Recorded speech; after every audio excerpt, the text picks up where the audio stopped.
I'm Ahmad Torabi, PhD student. I got my PhD from University of Aberdeen, as you know. Yeah, Yeah. And why did you decide to go to University of Aberdeen for a PhD? Well, actually, what originally, drew me to the University of Aberdeen, it was its strong academic reputation, Yeah. distinguished legal tradition, and I'd say serious research culture. Hmm. So I actually wanted to pursue my PhD studies in an environment in which independent thinking and scientific rigor were really worthy. And I think that was Aberdeen University. Yeah. And what are some of your favorite memories from Aberdeen? Maybe from social life as well as academic.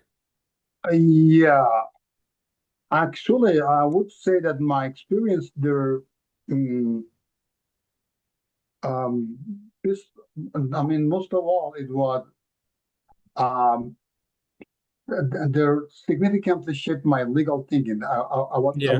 I would like to refer to them.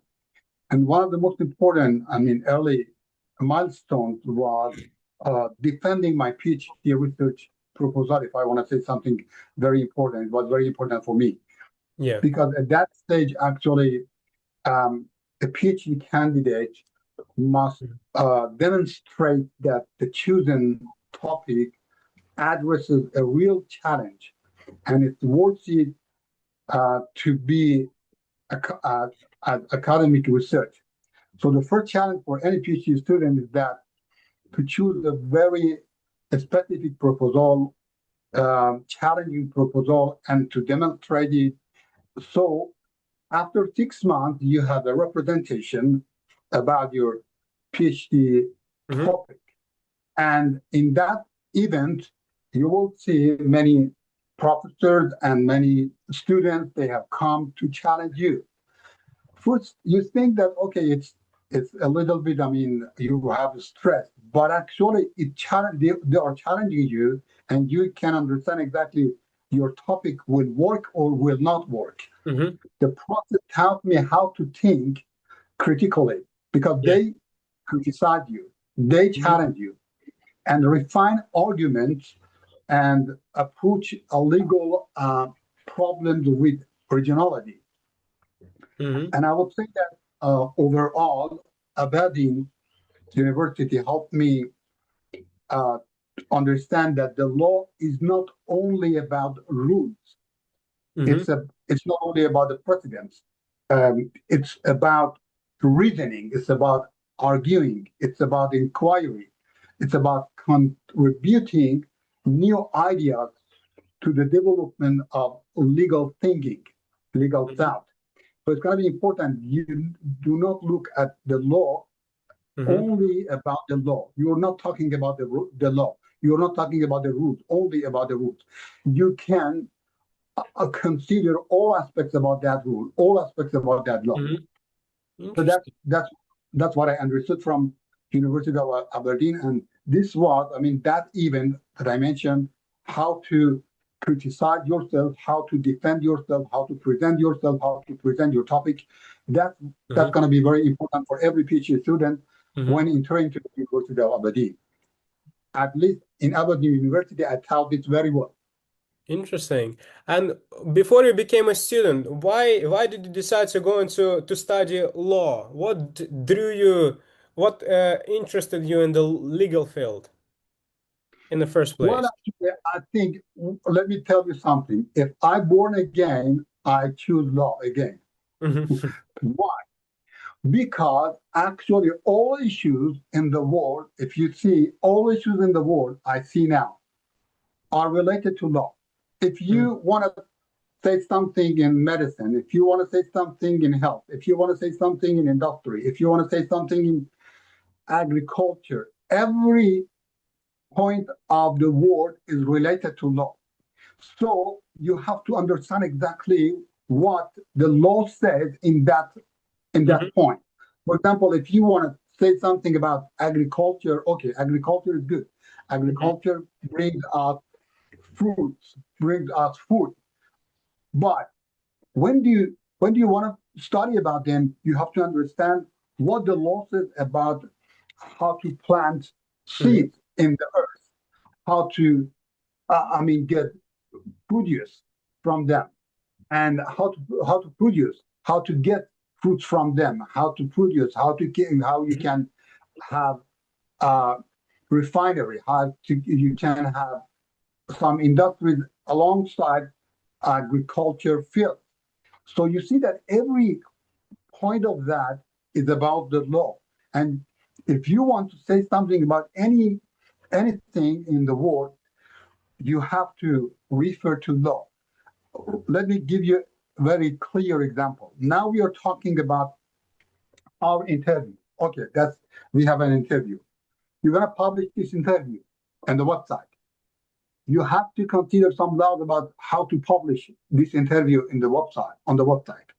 You have to consider my opinion about how to publish this interview on the Hmm. website.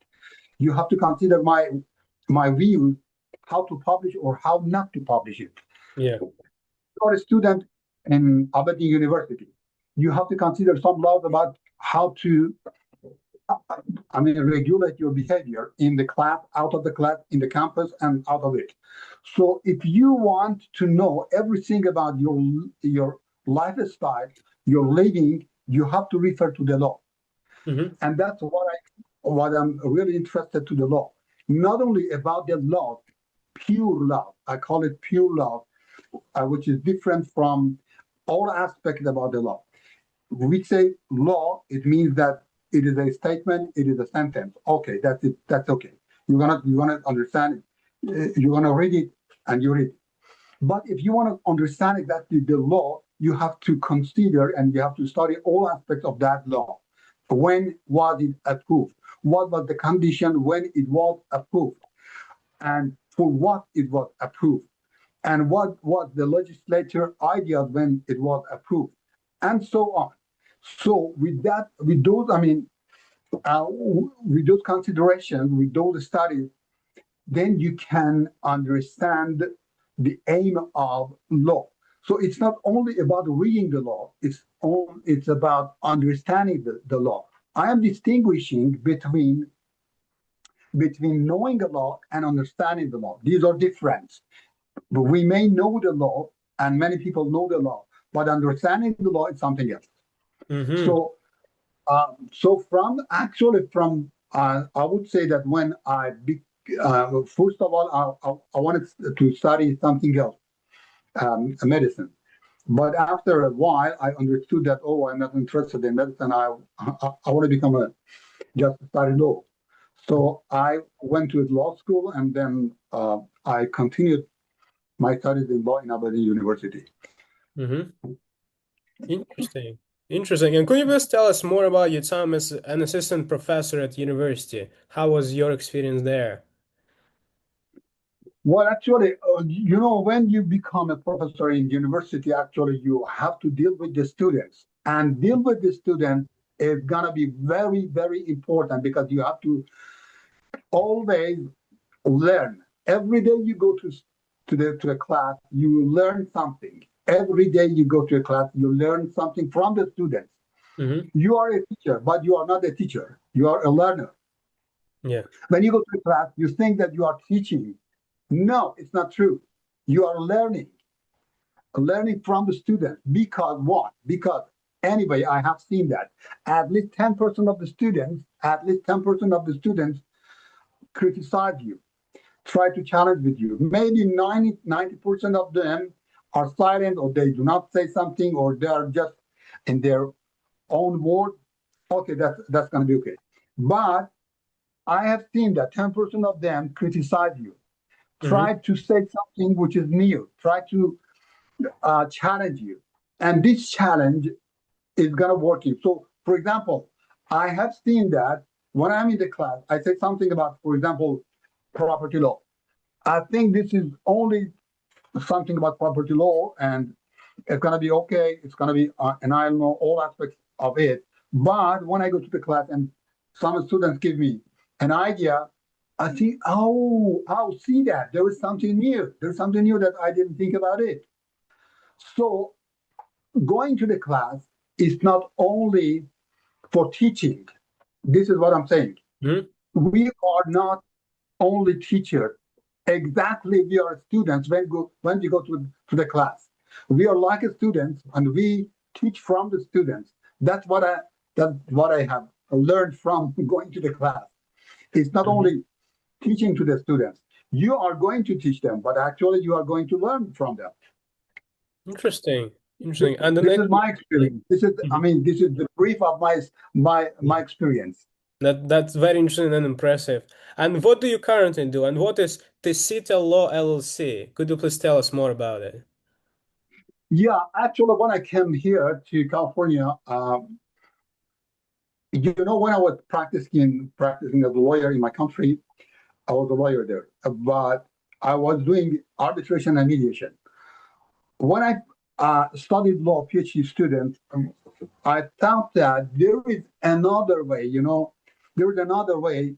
It's gonna be more important other than law, and I would say that is mediation. What Mhm. is mediation? Mediation and arbitration are some types of alternative dispute resolution. It means that you can solve your dispute other than going to the court. Mhm. So court is a judgment. We know that there is a judge, there is a court, there is some rules, and you have to obey them, and you have to follow them, and the judge has to follow them, and the judge has to consider all the rules, all the laws, and so on. But we have something else which gonna be helpful, and that is arbitration and mediation. Arbitration is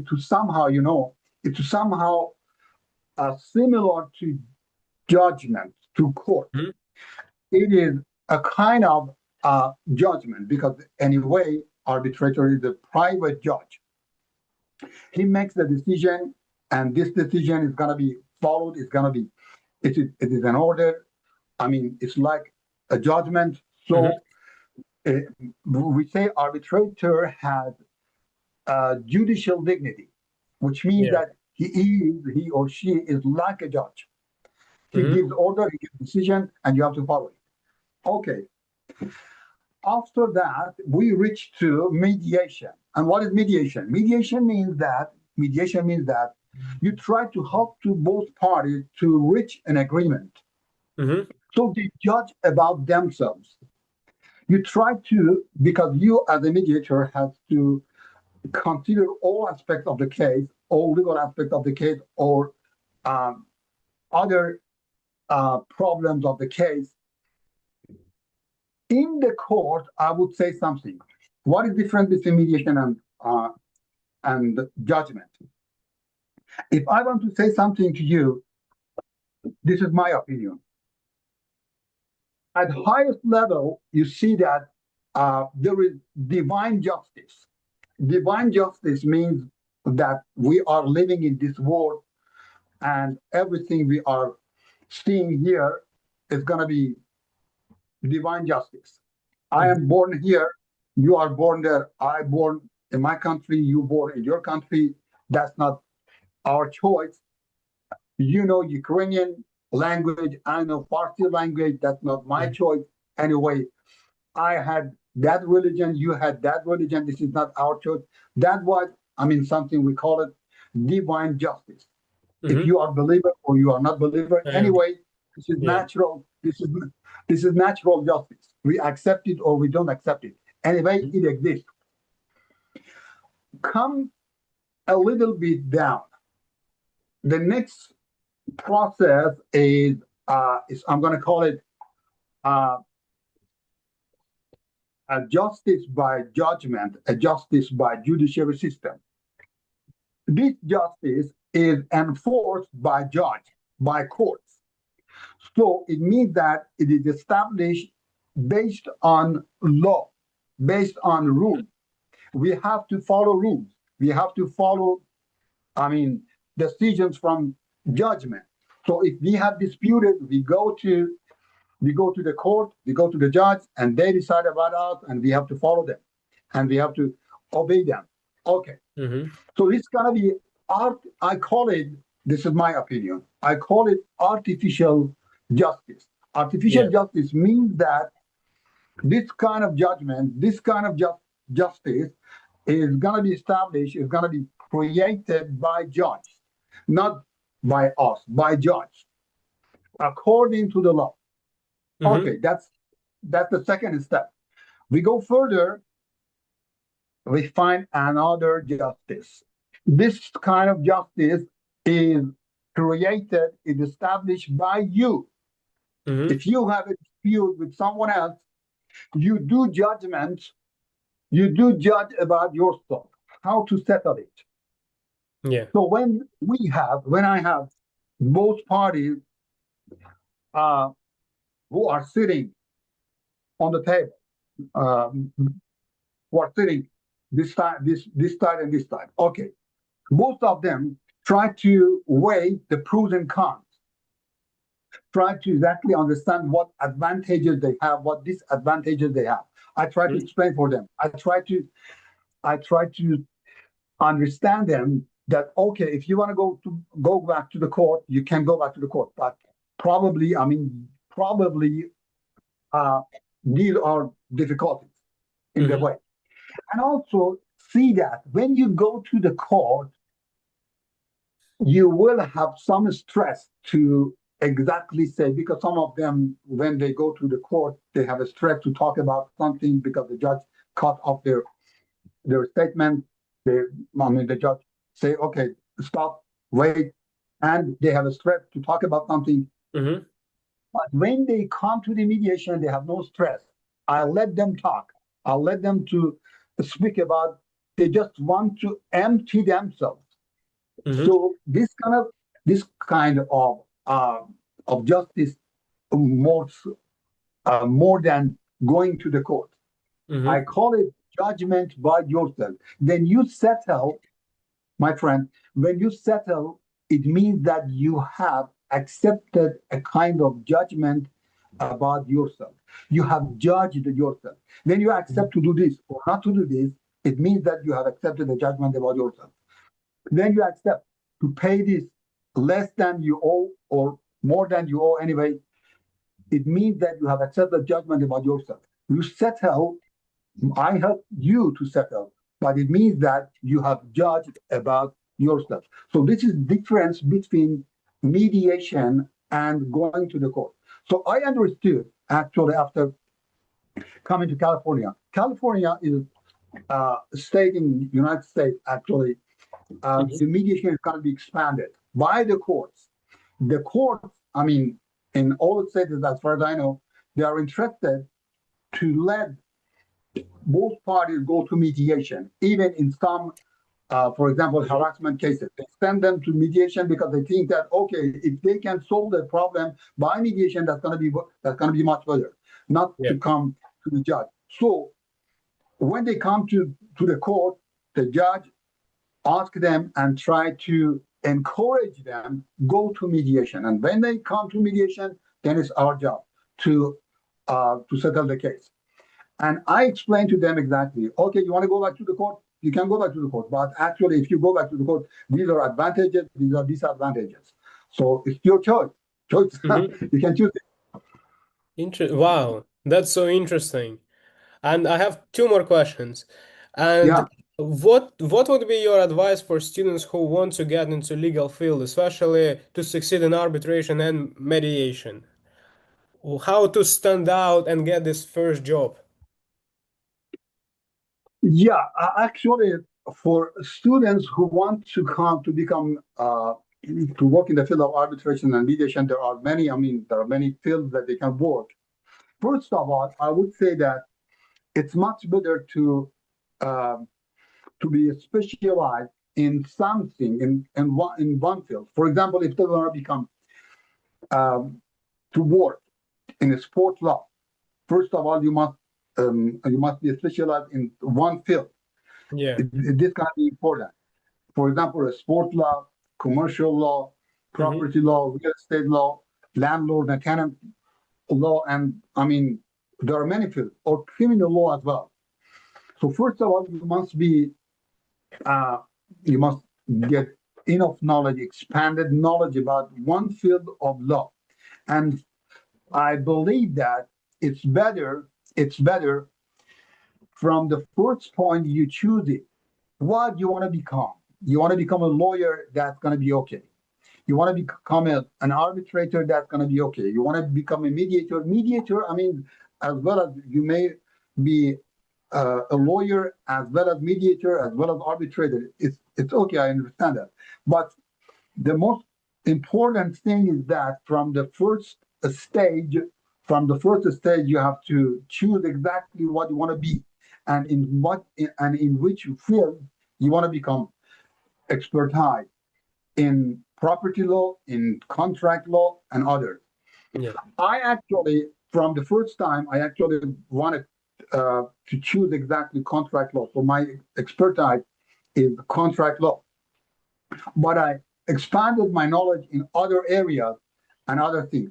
This is the first point I wanted to mention. The second point, my friend, is very. I believe that, especially because now we see that AI is going to be expanded in all the world. So I would say something. You, as law students, want to use AI. I understand. AI. What does AI do? AI just help you to expand knowledge, to get enough knowledge of any area, of many areas. Okay, you get the knowledge from AI. But I want to say, law students, please pay attention. Get the knowledge, but try to rewrite it. I would say that for a law student, it's going to be important to write, write, write. Write means what? Write means when you get the knowledge from AI, then you're going to write it. And after a while, you are AI by yourself, Mm-hmm. because you write those knowledge, and then it means that you rewrite them in your brain. So it's gonna be Yeah. you're gonna be uh, a new AI by yourself. You're gonna make a new AI by yourself, and that is you. You are more AI than artificial AI. That's Mm-hmm. what I'm saying. If you want to use AI, it's okay. Mm-hmm. You're gonna use AI in many different. It gives you knowledge. It gives you good knowledge. We cannot prevent that. But it's important how to protect ourselves and how to uh, make them to be used by our brain. I would say the only way that I have known very well is the writing. So whenever I want to do a research, I try get help from AI, but at the end of the day, I would like to rewrite it again. When you rewrite it again, you add something to it. You try to Exactly. rebuild it. You try to decrease something. And sometimes there are many ideas in your brain that AI doesn't know about it. Mm-hmm. You know about it. So you make yourself as a new Yeah. AI. By what? By rewriting something. That's what I'm saying. So Perfect. first, try to exactly choose what you want to do. Second, better get a knowledge from AI and rewrite it. By writing, Mm-hmm. you practicing how to write to the court, how to write to other students, how to write to others, and in legal profession, Yeah. actually, writing is very important thing.